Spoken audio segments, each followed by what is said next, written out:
The memory dates back to approximately age 14 or 15, a turbulent, often awkward period of my life where every interaction felt simultaneously mundane and monumental.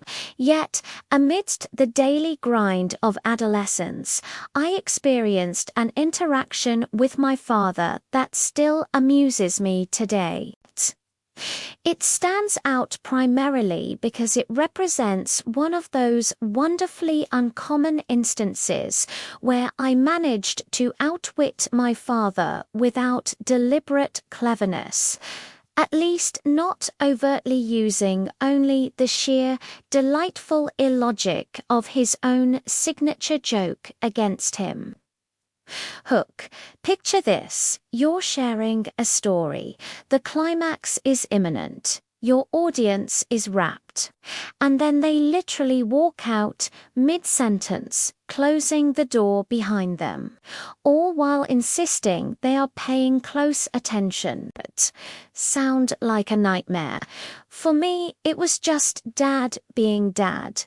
But what he did unrealize was that this single act of comedic genius was about to backfire spectacularly, resulting in a dinner table victory for his teenage son that he would never, ever forget. This is the story of how I taught the man who taught me everything a valuable lesson about listening, using nothing more than his own misguided punchline. The setup was entirely unremarkable. We were in the kitchen, a typical afternoon scene, probably a Saturday. I was animatedly sharing a story with him, discussing some recent incident at school, a petty drama about a seating chart, a teacher's ridiculous outfit, or perhaps a minor triumph in a football game. The subject is lost to time, but the telling was clearly gripping.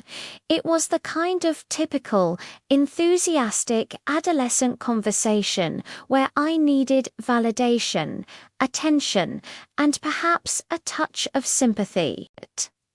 I was fully into my narrative, building tension, approaching the interesting part, the raison d'etre of the entire tale. Midway through, just as I was about to deliver the punchline or the pivotal detail, my father suddenly interrupted.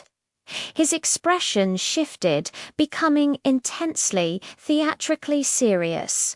He held up a hand in a gesture of profound gravitas. His eyes locked on mine.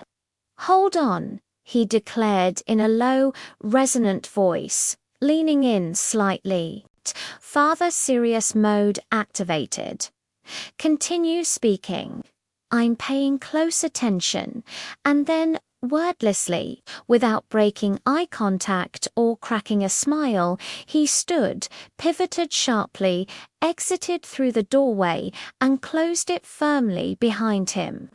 The sudden silence in the kitchen was palpable. At that moment, standing alone in the kitchen with the ghost of my unfinished sentence hanging in the air, I didn't realize this was his signature comedic move. It felt disorienting. Apparently, he'd performed this identical routine with my mother countless times over their years together, and she absolutely despised it. She never found humor in the abrupt, disrespectful physical disengagement while simultaneously claiming hyperfocus. I laughed, somewhat. The surprise factor was there. I did intellectually understand the joke, the absurd contrast between his words and his actions. But I also felt a sting of discourtesy. It was frustrating. Like, I'm communicating with you and you just depart, making me feel like I'm addressing a wall. The feeling of being dismissed, even in jest, grated on my teenage need for serious recognition. It felt like my story, and therefore my perspective, was deemed unimportant. Still, a small, strategic part of my brain clicked into gear. I made a mental reminder. I recognized an opportunity, a comedic vulnerability in his fortress of fatherly authority.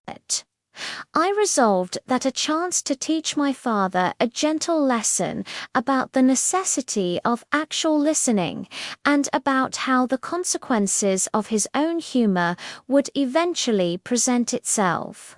I would wait. I would not forget. Predictably, life provided. Several hours afterward, the afternoon had drifted into evening. The dinner dishes had been consumed and were now piled high, glistening with gravy and remnants of the meal. My father approached me casually, his hands tucked into his pockets, with the easy air of someone making a request they assume will be instantly granted. "Hey," he said, nodding towards the kitchen sink. "Could you handle the dishes?" This was the cue I had been waiting for.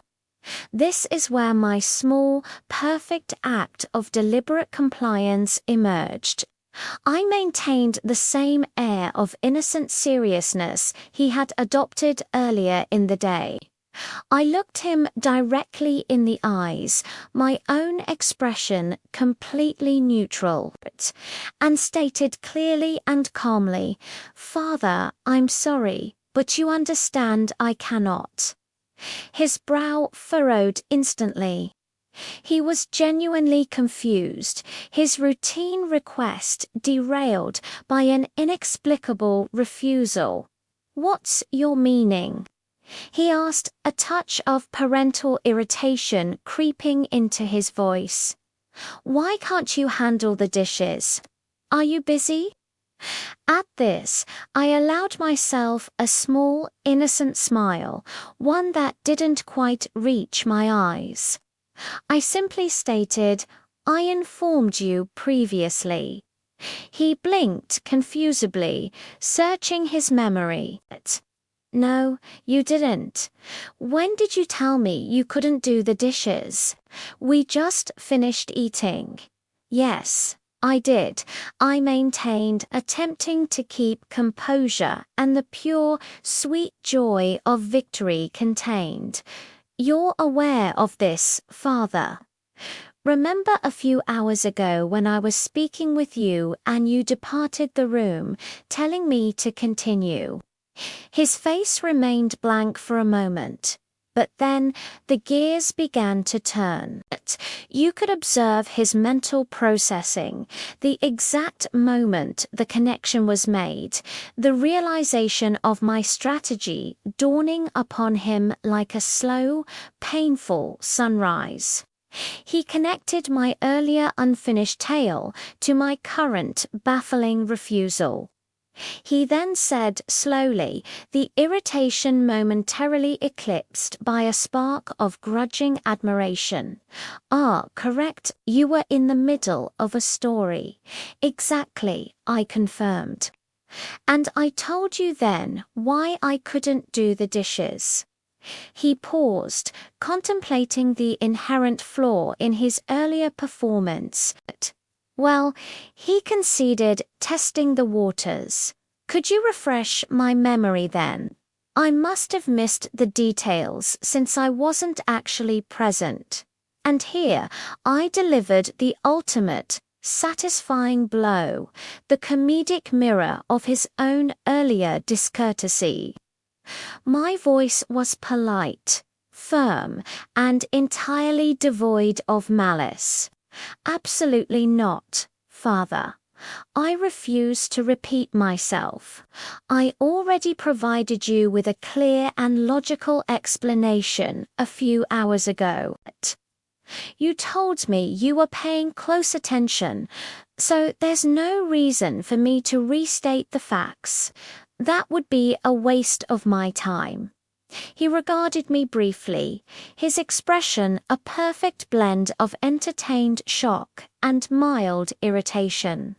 He recognized instantly that his own joke had completely and perfectly reversed on him, leaving him on the receiving end of the very communication breakdown he had created. He was a strict man, one who valued regulations, organization, and above all, authority. A lesser man might have pulled rank, but my father isn't one for holding resentment or prolonged petty anger. He had been beaten by his own rule. What did he do? He sighed, perhaps shook his head once, and without another word he walked over to the sink. He handled the dishes himself. Following that day, he never executed that joke again. No more closing doors mid-conversation, no more pretending attention while actually disengaging.